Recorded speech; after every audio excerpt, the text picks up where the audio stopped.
Welcome to another Calm High Club podcast. Today, I have my first international guest on board the podcast. His name is Santino Browne. Mr. Man Guy, welcome. Hello, baby.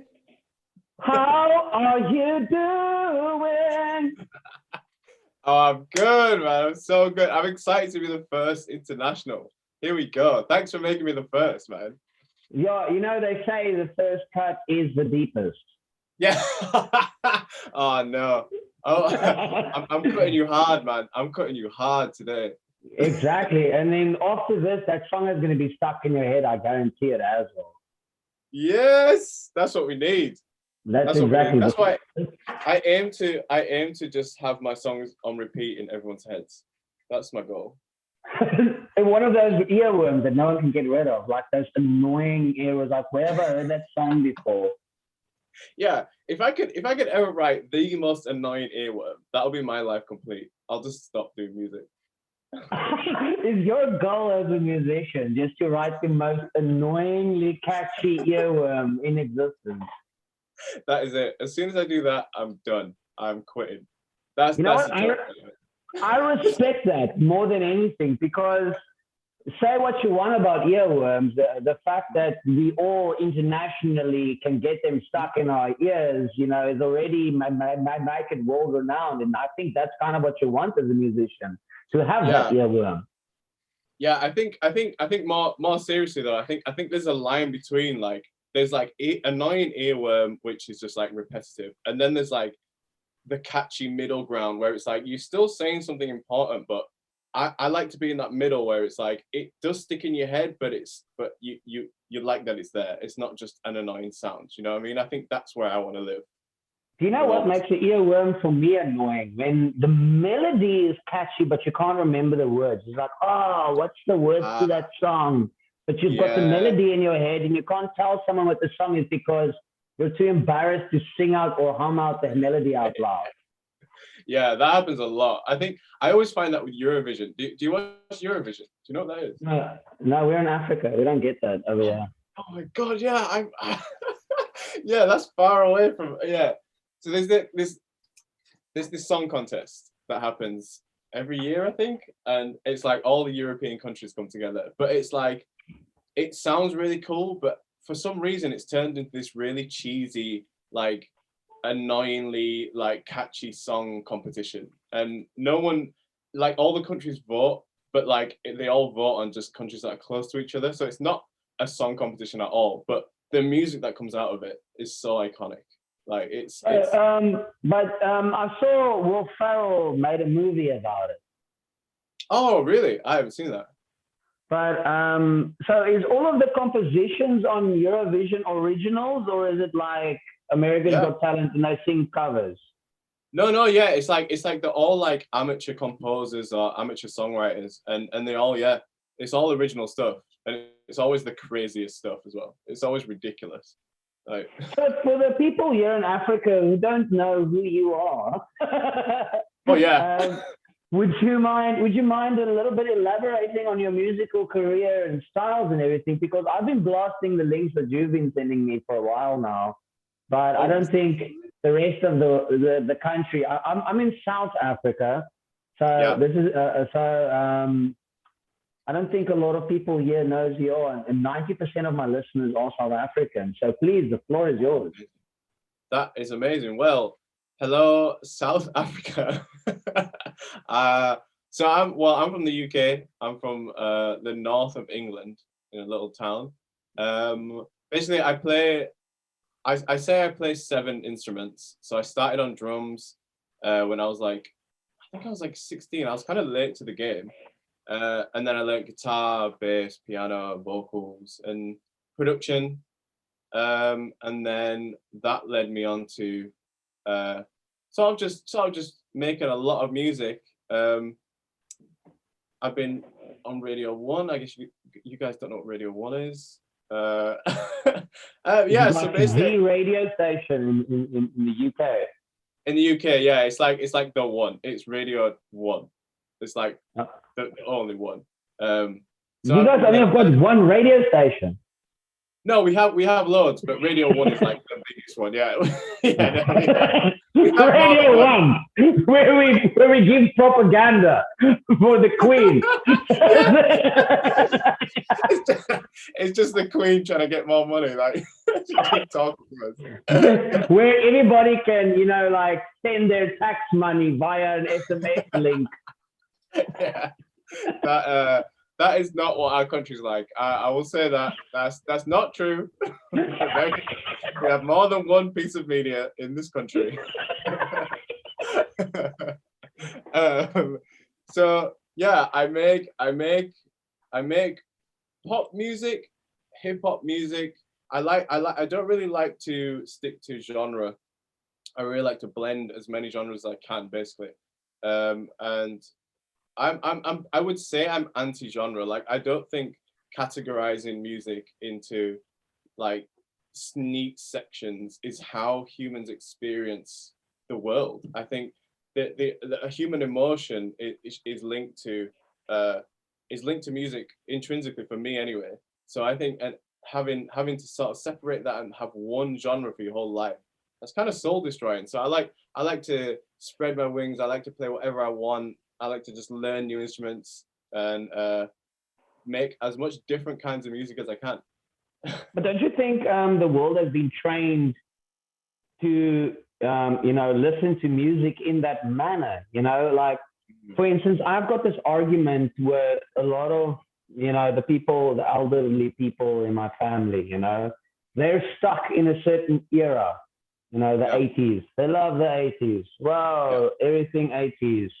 And I'm trying to tell them, like, listen, there are so much music out there, the elements that you like, that sound. You just think about how boring the 80s must be if the whole entire decade had one sound. I'm just saying.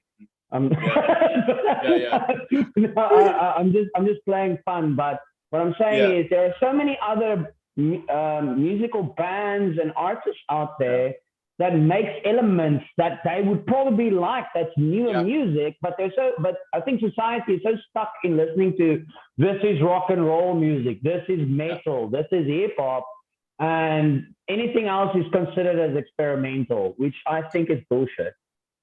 Yeah, I have to completely agree, because I think you're right in saying that we've been sort of conditioned to be that way, because I don't think that's the human experience. I think the wide range of emotions that a person can have, people can find the wide range of music that's being created. And I feel the human experience is more complex than just rock and roll, just being angry on a guitar. And I think we have been conditioned to feel like that and to listen to music in that way. But the argument I normally have with people is, not a lot of people know different art forms such as Fauvism, Cubism, Pointillism, all of those things. 90% people see art as art, and I really wish people would see music as just another medium of this, so and stop looking, like you say, looking past the genre and see the expression rather than the label. Yeah, I knew we'd get along. You took the words right out of my mouth, like literally. There's been movements, and there's been different forms of expression, and I feel that for some reason music has been just stuck into this, like, okay, we have to have this, we have to have this structure, we have to have these instruments, and we have to sound like this, and this is all that we listen to. And there's so much more going on, and I'm always reaching to the left of field to inform my pop music writing, and I'm always reaching to pop music to influence my experimental stuff. And I think it's so limiting, and it's so sad that people don't listen to more stuff. There's so much going on. Exactly. Like, I listen to a plethora. I've got a very eclectic taste in music, but I like hearing new things constantly. I think the only time I would use a genre is to kind of explain to someone what that person's music is like. It's got like a pop structure, but with metal guitar undertones, but a very jazzy chord progression, you know. So that is the only time I would, for instance, use genre, but I like hearing new things. I like seeing people being inspired by one genre and making it their own in a manner that they feel comfortable expressing themselves. 100%, 100%. I'm the same. Like I try to. I love the question where people go, "Oh, so what do you listen to?" And I'm like, no, literally everything. And they're like, yeah, but what do you actually like? I'm like, literally, my playlist goes from, let's say, it goes from Beethoven to like death metal in like next to each other. You know, I will Yeah. literally, I just love music. It's like, and sometimes people are like, oh, you won't like this. It's too catchy. It's too poppy. I'm like, literally, it's music. It's still music. Like I still Yeah. appreciate all of it. The fact, to get to your song, you know, I really resonated with feeling myself, right? Oh, brilliant. And I played it to a couple of people, and most people see it as which I played it for, as a to get like a third person perspective of your song, of course. Yeah, I mean, yeah. I had to. And they see it as a very tongue in cheek, you know, like cheeky song. But Yeah. I feel it's actually very emotional because for me is, you know how many people actually go out and do stuff that they want to do.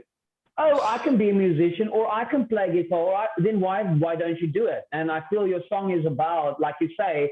By the way, I just want to commend you. I think it's one of the coolest things, guys. Santino has got a video where he breaks down his lyrics. I feel more artists need this. I think it is the coolest thing ever to have like a lyric breakdown of your songs. I think it's fucking amazing, just by the Oh, way.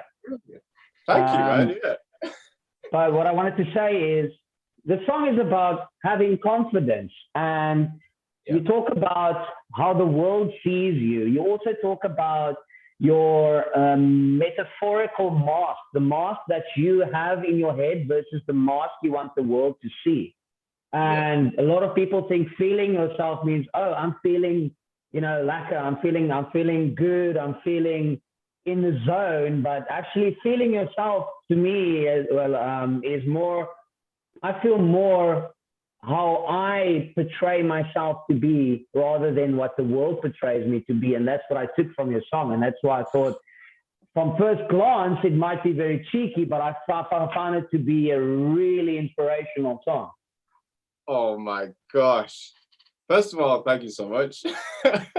you you literally you like nailed on exactly what I was thinking as I was writing it. It is about self-confidence, and I was in such a weird headspace at the time. Like a lot of things were going on, and a lot of people were pulling me in different directions. And it was really a reaction to just being like, yeah, do you know what? Well, you all want me to do this. Well, I'm gonna do this because I'm feeling myself. You know, like I'm who I am, and I want to show you that side of me. And oh man, you even got the mask thing. Like, yeah, that's what I love. That's how I love to write.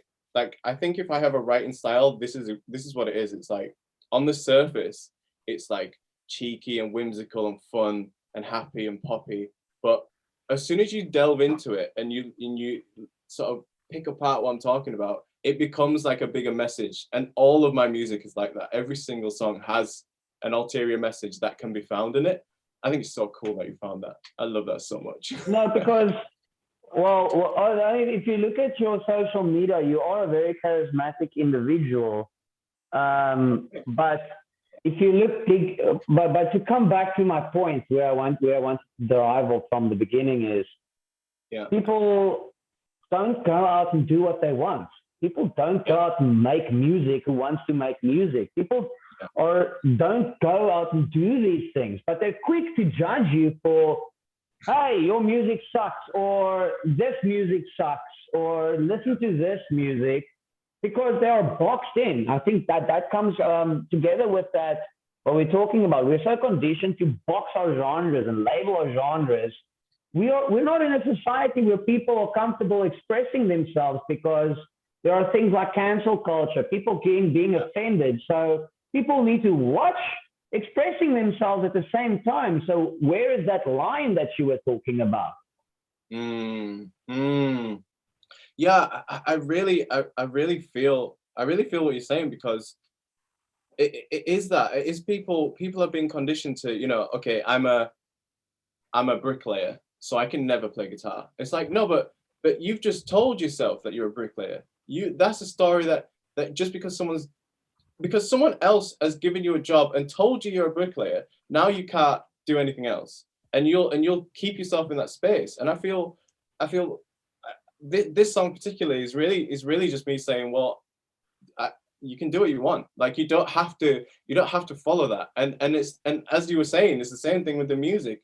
You don't have to follow. You can do what you want, and you can be yourself. You can feel yourself. And I feel that is my message going throughout my whole life. I Mm. really want to bring that to people. But don't you think, because you mentioned this in your one video and it's glanced over because it's right in the beginning of the video, but Yeah. I don't think people understand the colossal magnitude that goes behind being able to pick yourself up. Mm. Mm. Because we all expect someone to bail us out, or we go to other people to make ourselves feel better or anything like that. But the only Mm. person that can actually physically pick you up from depression, or you being unhappy in your job, or family issues or anything, the only person that can pick you up is yourself. And that is Absolutely. so hard. Absolutely. Like, yeah, yeah. There's not enough reverence on how difficult that actually is, because I think we do look to other people, and it's hard to sort of put it on yourself. It's hard to turn the mirror on yourself and say, do you know what? It's my fault. It's my fault I'm not doing what I want to do. And it's my fault I can't, I never picked up the guitar. And it's hard to look at yourself in that way, because we always want to be right, as people. And I feel that yeah, to there's so much to say about that. I know. It's a can of worms you're opening with that one. Yeah, it really is. And yeah, where was I going? Yeah. I'm just thinking, we are products of that. How can I put it? Jordan Peterson says that we all bargain with ourselves, but Mm, we are all products of us bargaining with ourselves. Because I was talking to a friend of mine where we were talking about raising children, and she had the belief of being able to provide a child with everything that child needs in order to succeed. mhm. But I think what I wanted to do is unlock the thought process of telling someone you already possess everything you need to achieve. You don't need a gym in order to look good. You can do exercise at home. Yeah. So that bargaining with yourself, we are products of that bargaining. We all possess the power to be good lookingly ripped and fit in what we want to do, most of us, all right? I'm just Yeah. saying, but I've seen many disabled people also who actually goes above and beyond and actually do exercise and go hiking and all of those things. We all possess the power to do that. But we bargain with ourselves, and we are a product of our own bargaining system. Absolutely. And to touch on that slightly, I feel you can also, it's also a mindset thing, because a lot of people, again, going down that route, like the fit, gym look, with the ripped abs, that like is one way to look good, but you can also look good without that. You can also just accept the way you are, and that will go a long way. I don't think you can train yourself into looking good. I think it has to come from within, like you were saying before. And I feel when you get to that point, that's when you start to be able to take control of yourself, and you start to be able to take control of what you're doing, and you start to being able to really take action on everything that's in your head. So the biggest thing is acceptance. Basically, you need to accept you for you are, and bargain with yourself in order to achieve the things you want to achieve. Because actually, a better metaphor that we can actually use with regards to this, I always wanted to play guitar. Now I have a guitar, but the guitar is just standing there collecting dust. Literally, the more you play that guitar, you're going to get better at it. But you can't say, I've always wanted to play guitar, and you can't play it for no apparent reason. You possess the power to do so. You've just bargained with yourself and said, not today, not today, not today. You need to accept yourself and also know that you can do whatever you put your mind to. Yeah, I think, and that point there, I think a lot of people never get to that point of self-confidence to say, I can do it. I think a lot of people get stuck in the place where they're like, oh, I'm not good enough. I'll never be good enough because I'm a bricklayer. So I'll never be good enough, or I'm not good looking enough to be an artist, or I'm not talented. And I feel that basically you turn that around in your own song, because you start off with, I wish. Yeah. I wish I can be, I wish and at the end of the song, you point out that you've accepted yourself for who you are, which I thought was the most beautiful conclusion to that song. Oh, thank you. That's literally it. It's like you can wish for where do you stop wishing then? That was kind of what I was getting at. I was like, you can wish for everything. You can wish to be this talented. You can wish for this. You can wish for money. When do you stop then? And you have to kind of look around and be like, I'm going to stop here. I'm going to accept where I'm at now. This is where I'm at. This is what I'm going to do. This is what I'm going to have to do, And that's kind of where I was going with it. It's like you have to accept who you are right now. You have to accept the situation you're in before you can move forward. Personally, I feel you can't move forward without accepting where you are. And if you do move forward, I think you'll be moving in a direction of you'll be acting out of insecurity instead of a place of strength. I have recently adapted a new philosophy in my life. With what happened in the world recently. I'm not going to get, it's been talked about many all over the show, so I'm not going to vocalize it. But what has been happening in the world recently, I have recently adapted a lifestyle. I'm not going to linger in the past because it's over, it's done with, right? But what I can do with the past is I can learn from it, okay? Yeah. It's my choice what I take from the past. The future does not exist at all. It doesn't exist. It is null and void. We can't say tomorrow we'll be there. We can only hope. Exactly.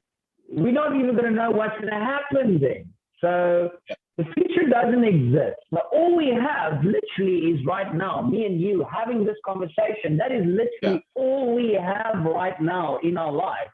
So I'm going to try and make the most of that. Yeah. All we can know is right now. So you might as well make the most of where you are. Exactly. So I think that is basically where it boils down to. And you're talking about the guy who lays bricks and everything like that. You can choose if you're going to accept it. If you're going to accept this is my life, I am a bricklayer. You can't blame someone else for that thing. You chose that. Yeah, definitely. And I think some people, for some people it is a case of, I need to do this to get by. I have responsibilities and this is what I have to do. But there is a huge element of choice, I feel, because you choose to do certain things and you choose to be in that situation. And to be fair to a lot of people, some people don't get to choose that. Some people are just born into a bad situation. They have to deal with it. So I feel, yeah.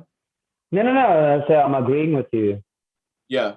I feel it in that sense, like yeah, you didn't get the choice. But I feel most people do have a choice. And I know a lot of people who've been born in very bad situations who are now absolutely killing. So it's like, you know, if someone's done it, then my philosophy is if someone else has done it, then I can do it. If it can be done, then I can do it. You know?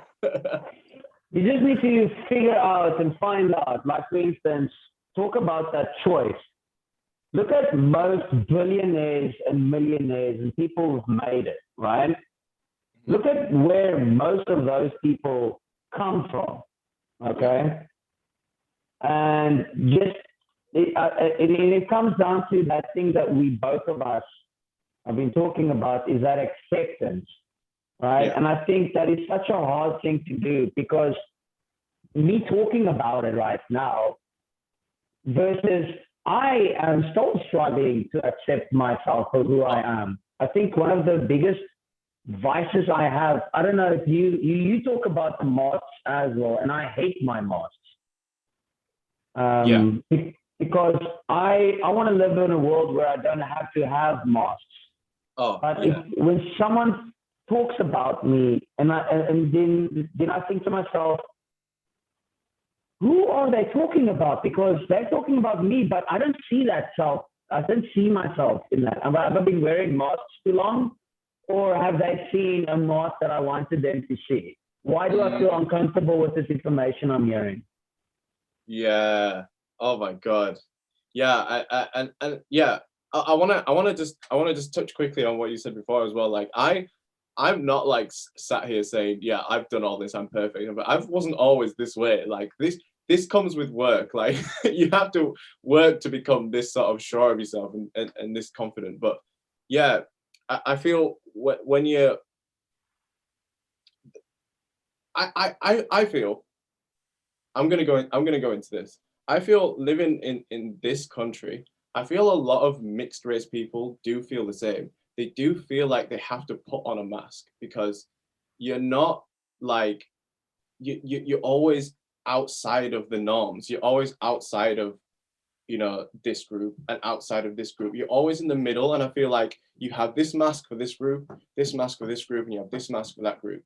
And you know, I feel it does. I feel it does play into that. You know, and you're never like white enough to be white, or you're never black enough to be black, and you're always sort of playing both sides, and you're playing the role, and you have these masks that you kind of switch between. And I feel I just got to a point where I was like, I can't be bothered. I don't want to do this anymore.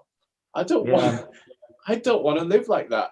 And yeah. that's kind of what I'm saying in the song. I'm like, literally, with my mask off, I'm still just as fresh. Like I'm still me. Like I can still do what I want. And it was scary to start to live like that at first. And then you realize, wow, like there's nothing to be scared of. No one cares.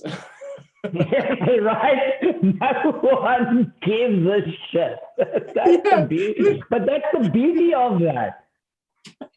yeah, literally. You realize everyone's thinking exactly the same thing. Everyone's only thinking about themselves anyway. So they don't care what kind of mask you're showing. They're just thinking about how they react to what you've just said or how they react to what's happening. And then they go home and pat themselves on the back and say to themselves, "You really did it today, Johnny. You really gone out there and you've just laid one on that person. Meanwhile, Yeah, you're stressing. Oh my God, are they not yeah, accepting me? Versus, no one gives a shit. yeah. Literally. And I think Will Smith said this actually, weirdly enough. I think he says on the other side of fear is like the most beauty in the world, or something like that. I'm butchering the quote, but I feel like when you take that jump and you just say, I'm just gonna do what I want. I'm just gonna live how I want. You suddenly realize all of that fear just disappears because you've jumped and you're like, oh, it wasn't that bad. It's really fine. I don't have to play this game. I can just be me. I think Fantastic. I don't know if you're familiar with the term, but I recently, well, not recently, I think during 2020, when I just turned 30, I suffered a ego death. And Wow. the, the term is very loosely used in Oh no, it cut out. No. one of the hardest Oh, things that would have ever have happened to me. Like I put aside that mask, that mask that I want the world to see because I always thought this is something I need to put up in order to protect me. I mm, need to protect my emotions. I need to protect myself. yeah, Meanwhile, I've realized that mask I put up made more damage because I lost control of who I actually really am. yeah, And I had to stand in front of myself, a version that I built, like a character I built. And I had to literally beat himself. And I had to beat myself to death, basically. Myself. shit, You know every single move, you know every single thing about yourself. And this thing that you've created, that mask you're talking about, that you've carved throughout the years, became yeah, a physical embodiment. And you have to physically drown that version of yourself. yeah, It you is do. horrible, but it is the most exhilarating thing in the world. That's why I tell you, I really resonated with what you're saying because it is really important to be able to, between inverted commas and quote you, feel yourself. I mean, I don't think if you have to say it out loud, you need to be able to feel yourself. Yeah, It's yeah, powerful, man. it is. It is. And and that's the thing. Once you feel it, you live with it. Then you're fine. A lot of people don't Yes. get to that point. No. Yeah, And that's what I'm saying. That's why that choice, we talk about that choice, people can't feel themselves. And if you can't be yourself, you're never going to have the amount of motivation to achieve anything in the world yeah, because you are literally the only thing that's keeping you from achieving anything in this world. that's it. That's it. Yeah. I had to. I mean, I don't think it's as deep as yours, but I had a similar experience. I had to, when I was starting this whole thing, I was like, okay, I'm going to get into one of the most difficult competitive industries on the planet. How am I going to do this?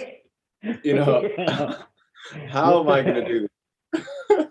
I had to look at myself and say, okay, you need to, and things go wrong. This happens, and then this fails, and then that fails, and I had to look at myself and really say, you know, stop blaming everything else. Stop blaming your situation. Stop blaming this. Stop blaming, you know, the environment and the social climate. When are you going to stop blaming things and take accountability for everything that happens and just say, okay, you're the only one stopping you, and to Mm. look at yourself and really look at yourself in the eyes and go, you're the one that's going to do this, and you're the one that's going to fail. it's, You know, I'm sorry I'm laughing, but I do that often, and it's not that easy to do it. Like, listen here, no, buddy, you got yourself into this mess. yeah, yeah, you, you messed it up. Now you gotta fix it. Yeah.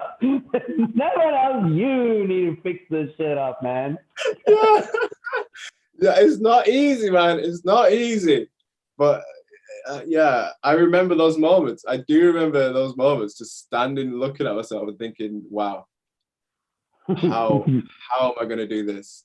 you know. So, but are you a full-time musician though?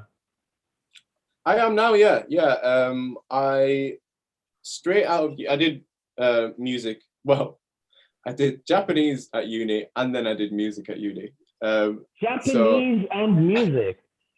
yeah, I did. I did. I learned Fucking Japanese. hell. Yeah, That's awesome. yeah. I just wanted to do it. I was in the mode where I was like, I'm just going to do what I want. And I just wanted to learn it. So I learned it. And then I did it at uni for a year. And then I switched to music. So I did straight out of uni, I got into like video game composition.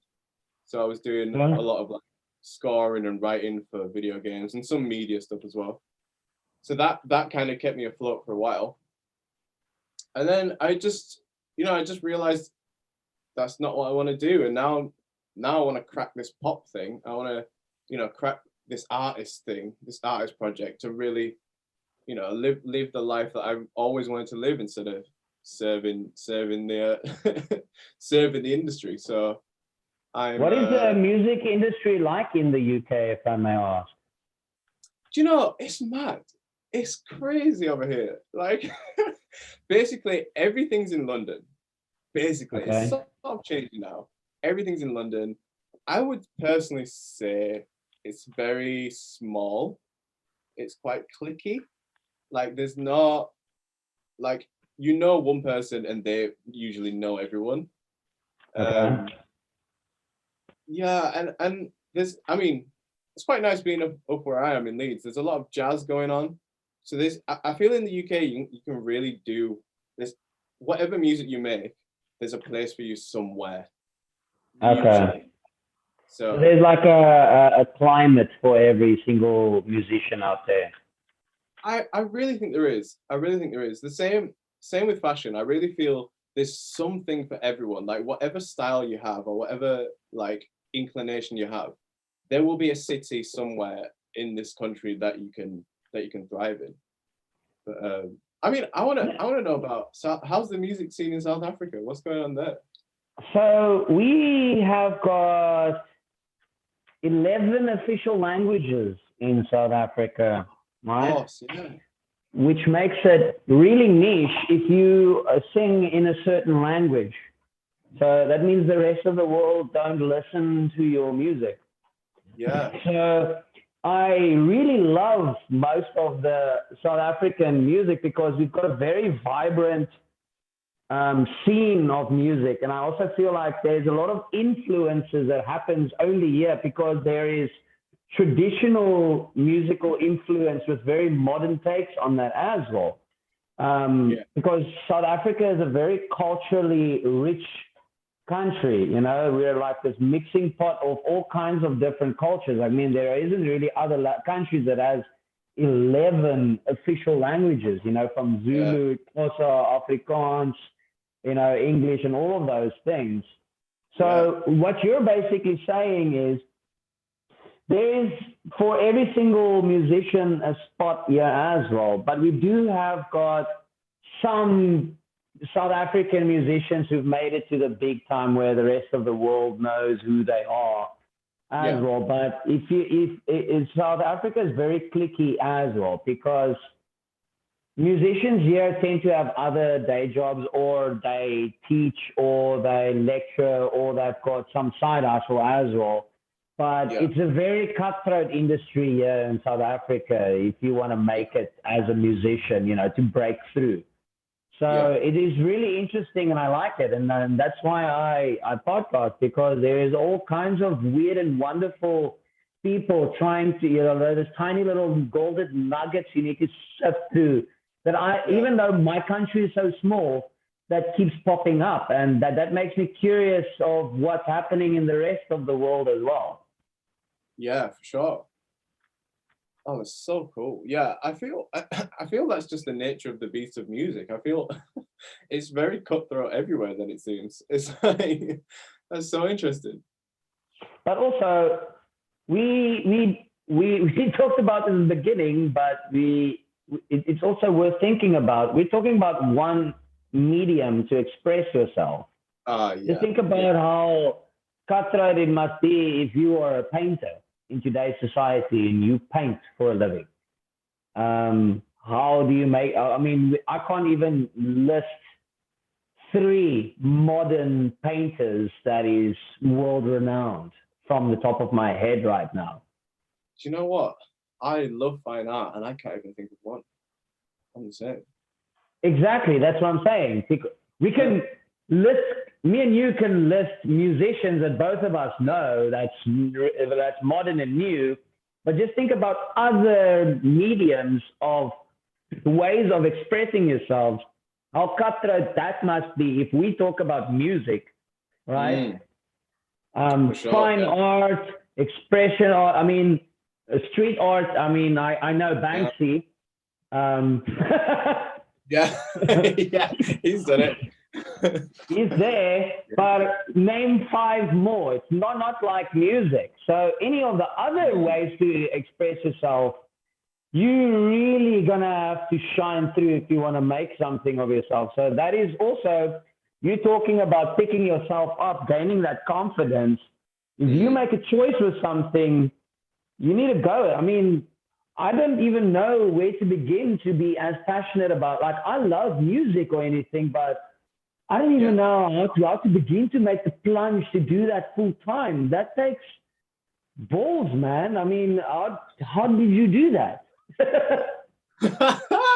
Yeah, that's such a good question. I do feel I sort of fell into it. I mean, I personally feel I got quite lucky. I do feel I got quite lucky because I mean, no one wants to say they got lucky because everyone wants to sell the hard work story, but I did work hard. Like, when I was at uni, I was the guy that I didn't really socialize. I just did music, like literally just played instruments, just produced, just recorded. I didn't really make friends or anything, which actually was a bad thing looking back.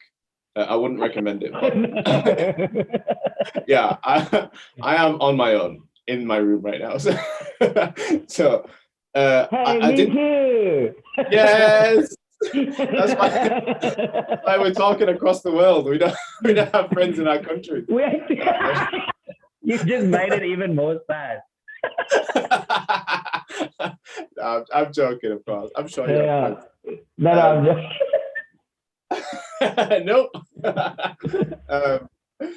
Yeah, so I feel I did work hard. I did kind of sell myself to it. I got completely into it.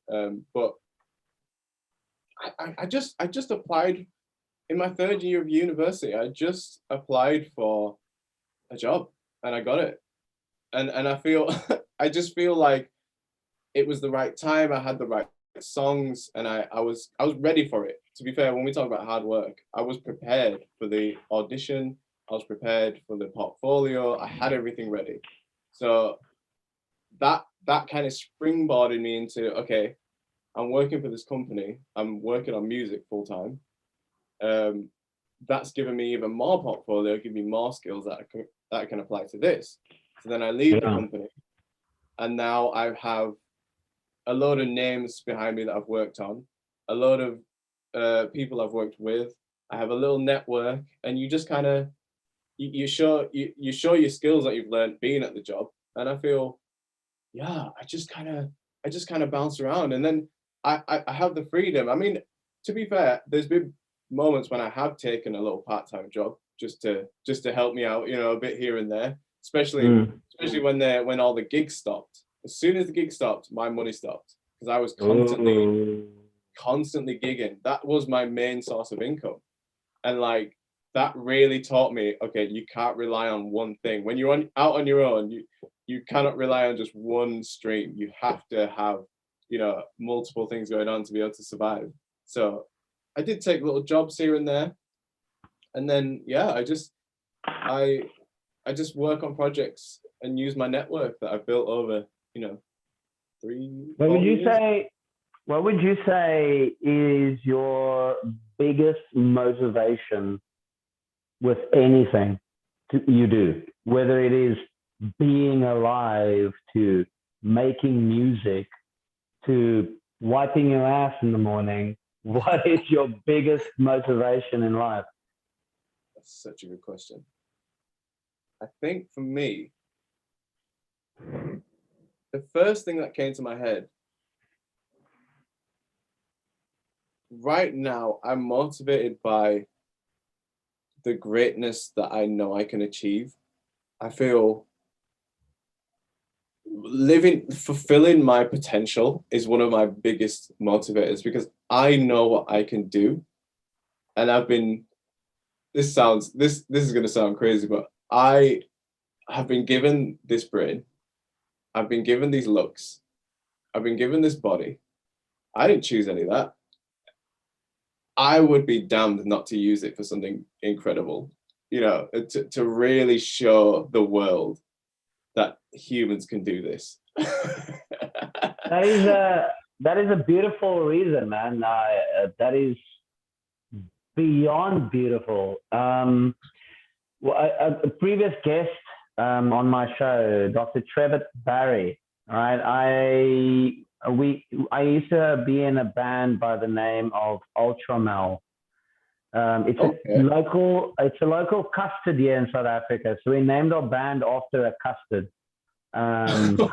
Nice. we even dressed yellow and all. And I even had Neil Vigneting, who used to be in the band with me. She was podcast. But the story is, Dr. Trevor Barry, he was a GP for many years, and he makes music and he does art and everything like that.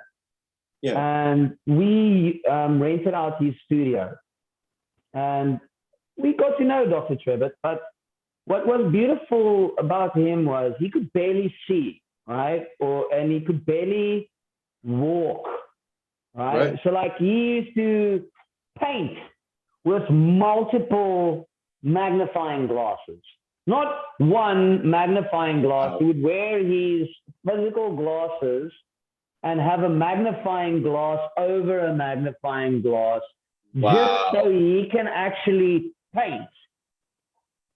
And I was thinking to myself, here I am. I have my youth, my eyes, my ears, and everything to my disposal. What the fuck am I doing with my life?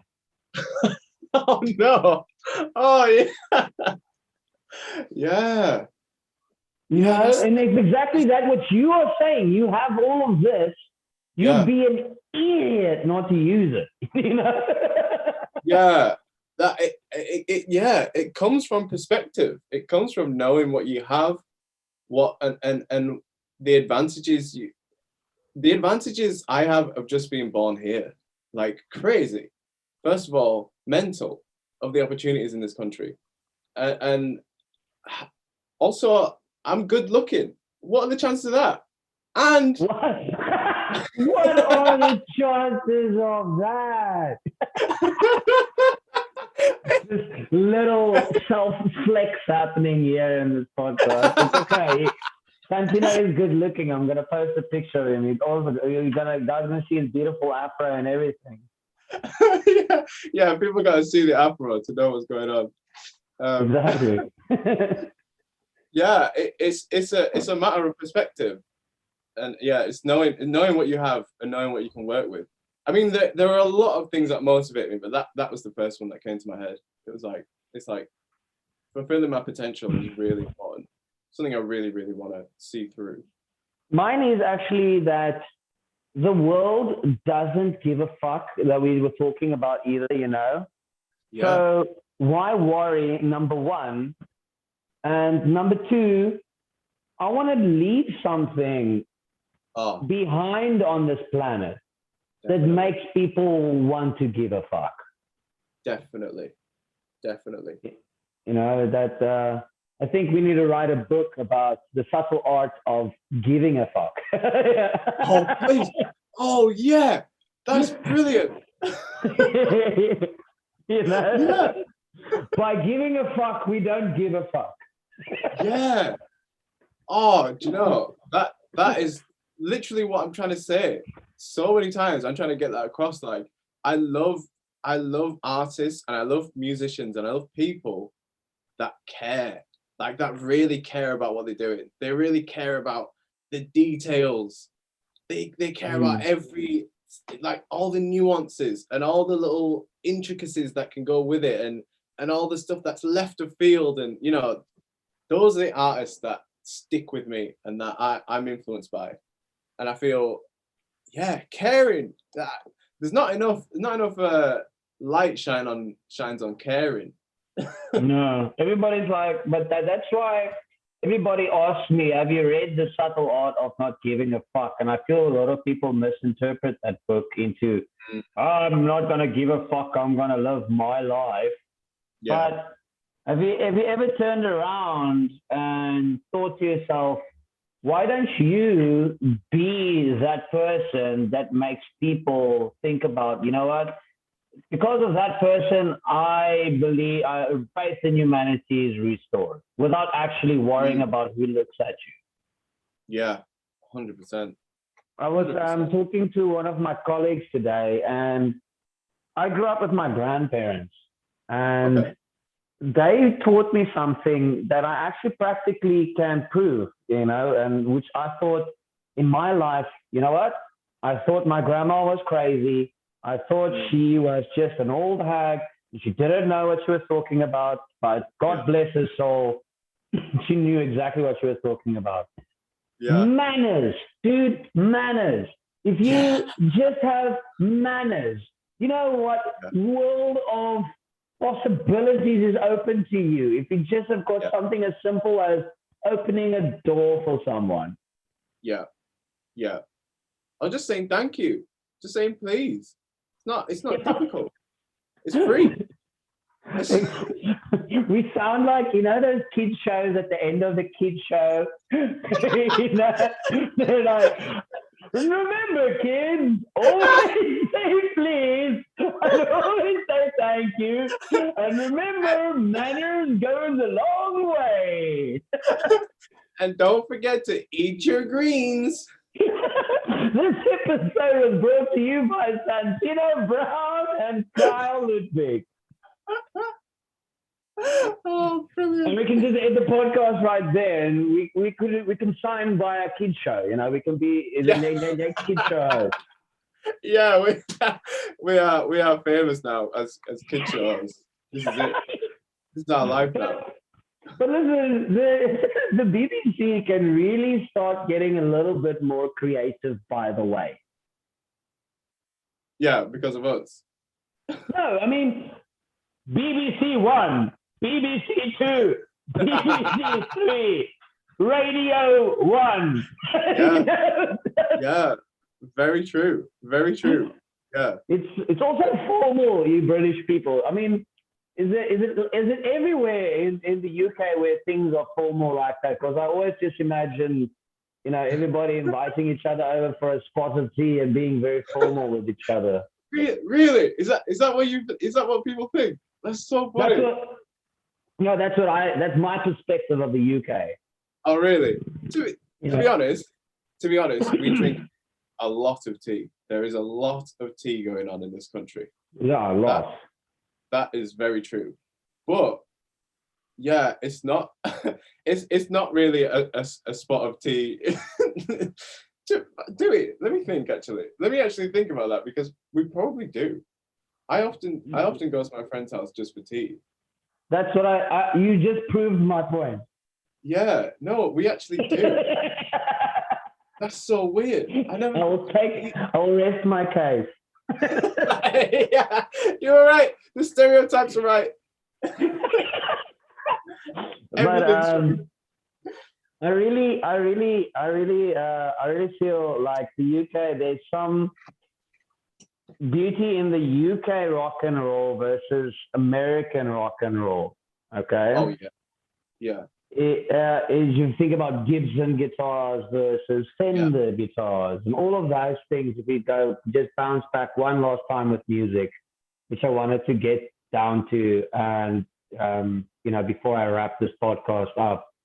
yeah. A mutual friend of mine, Neil, we both have a love for British rock and roll, British music. Nice. And we joke about the formalness about it, but it's also, to me, a little bit more classy if you think about it. But Yeah, listening to your music as well, because hip hop and pop is so debaucherous in the UK and just so all over the show and glamorized, I feel people tend to overlook the genre as a whole.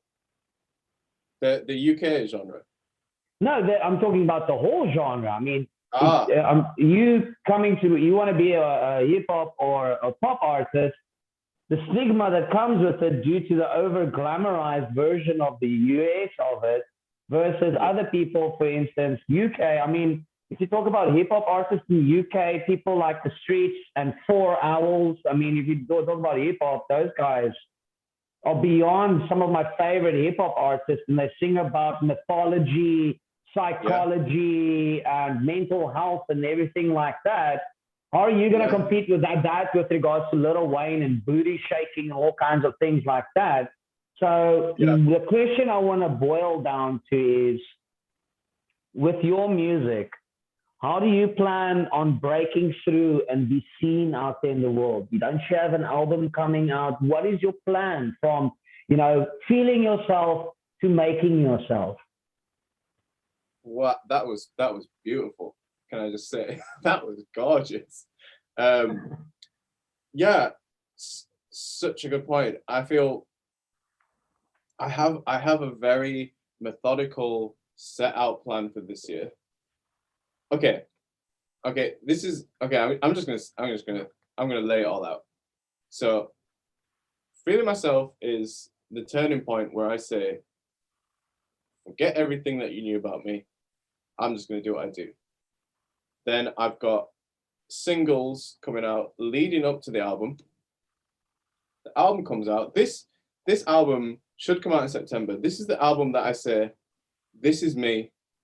This is who I am. The album's called Everything I Am. So this first album is me just saying, this is everything I've ever been, everything I've ever known. This is everything I Oh, am. wow. This Wow. is everything, all my experiences, my environment, my mental, my life this far, everything I've listened to, ton of influences. That comes out. Then this this is actually a 3 album run. So the second album is I haven't finished any of these. I've only finished the first album so far. So, but the second album is the one where I kind of show you a bit of a deeper, a bit of a darker side, a bit shorter form. And then the third album is called The World and the Universe, which is where I want to take over. So that's Which is where I take over the world. that's the plan. That's the plan. The third one is the one that I really dig in. I really make a timeless. I want to make a timeless record. Once I can say, because a lot of today's music it is in and out. It's the hip hop. It's flavor of the week almost now. Not even flavor Yeah. of the month. It's flavor of the week. And I really want to once in my life, just because it's my life and I want to live it, I want to make a timeless record that people can come back to forever. Like some of my favorite records. I want to make one of them. And I feel the third album is going to be that one that I take my time on and I really indulge and I create Your something. opus magnus. I want to do that. Yeah, I really want to do that. And I want to say it early in my musical career. I want to say it in the third album. And then after that, I don't know where I'm going. If that doesn't break, if that doesn't make me, then nothing will. Well, there's only one way to find out, and that's going to be able to try it. It's got to just do it. I've got to just dig in. But yeah, for the year, I'm playing more shows. I'm releasing a lot of singles. The next single will be off the album. Feeling Myself isn't on the album. I'll confirm that. And then the album's going to come out September. So hopefully we'll see some traction. Hopefully people like it. Well, you already have got one fan in Africa. Oh, thank you, man. And all my friends who have been blasting your music to for this past week. Oh, that is brilliant. I can't believe that. That's so far Why? away. Like I made that in my room, and now it's in Africa. That blows my mind. Like, still, You're talking to someone in Africa who's listening to your music. That's even beyond bonkers right now. it blows my mind. Like I've grown up with the internet, and it still blows my mind that something I could make with my fingers, just playing around, can reach that far. No, there were people in a financial office listening to your music and dancing to it. That is crazy. Oh, like people really listen to it. It blows me away. So, Santino, one final question before I wrap this bad boy up. If you could say absolutely anything to anyone in the world, it can be the world or one person or children or adults, whoever. If you could give advice, what would it be? The floor is yours. Okay, okay, okay. I know Give me it's a a tough second. one. It's a tough one. I know. Give me a second. I wanna have something good. Okay. We should play one of those, those thinking music that they have on game shows in between. Countdown. Do you have countdown? Yes. Yeah. We win the teapot. Yeah. I needed Kyle High teapot. I've only seen that on the IT crowd, so that's the only way I know about it. Ah, I see. Yeah. Okay. One bit of advice. You see, because be yourself is way harder than it sounds. I think that's too cliche. What? How is that cliche? I've never heard that before. Yeah. Okay. I'm definitely not saying that one then. I think what I'll say is I've got a good one. This Okay. is my advice to people, musicians, but anyone who creates things. But musicians seem to do it more. Don't hold your best stuff back. Release your best stuff like now. Get that stuff out, because if you don't put that out, okay, you've got a great song, you've got a great idea, you might even finished it. And we tend to hold stuff back until we're in a better position so that it has more traction. You could get run over tomorrow and no one will hear that song. Put out your best stuff now. What does that mean if you're an artist that holds back the stuff? It means you're putting out lesser stuff. Always put out your best stuff. Your fans, people that like your music, deserve to hear you at your best. And they may never hear it if you don't put it out. Put your best stuff out now.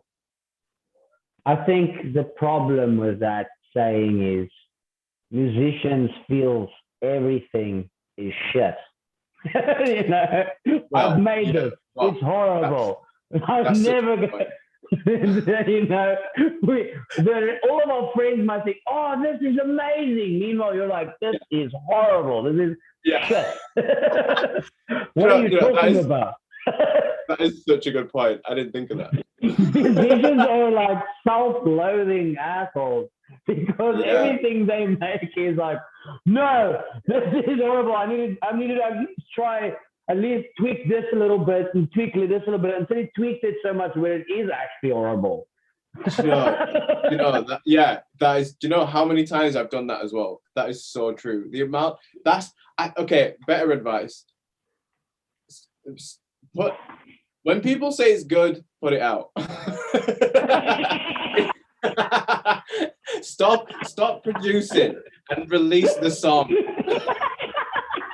Get out of your room and release the song. Just walk out and let your friend, put it on DistroKid and Spotify and everything right there for you. Yeah. Send it out. Give it to someone else. Don't be your own judge. You're not gonna. That's awesome. Oh man, it's so funny. I just would like to say thank you very much for coming on board my show. Thanks for having me, man. It's been an absolute pleasure to have you here, and I look forward to seeing you here again. Thank you so much, man. No, I appreciate you having me on. This has been so much fun. I've had a literal blast. Thanks, man. Cheers, man. Bye. Peace.